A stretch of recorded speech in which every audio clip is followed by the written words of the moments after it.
Aral sa mga mag-asawa. Magpasakop kayo sa isa't isa bilang paggalang kay Kristo. Mga babae, magpasakop kayo sa inyong asawa, gaya ng pagpapasakop nyo sa Panginoon. Sapagkat ang lalaki ang siyang ulo ng kanyang asawa, tulad ni Kristo na ulo ng iglesia na kanyang katawan at siyang tagapagligtas nito. Kaya kung paanong nagpapasakop ang iglesia kay Kristo, dapat ding magpasakop ang mga babae sa asawa nila sa lahat ng bagay.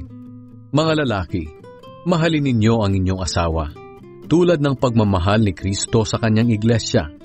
Inihandog niya ang kanyang sarili para sa iglesia upang maging banal ito, matapos linisin sa pamamagitan ng bautismo sa tubig at ng salita ng Diyos.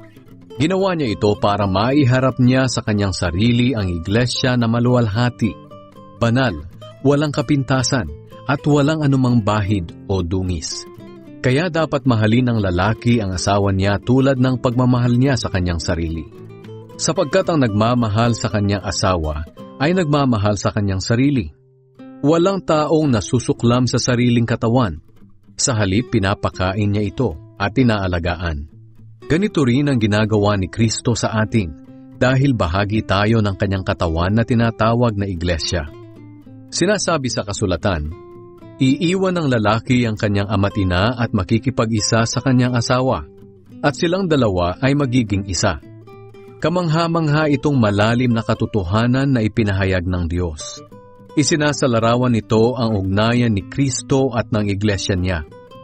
Kaya kayong mga lalaki, mahalin ninyo ang inyong asawa gaya ng pagmamahal ninyo sa inyong sarili.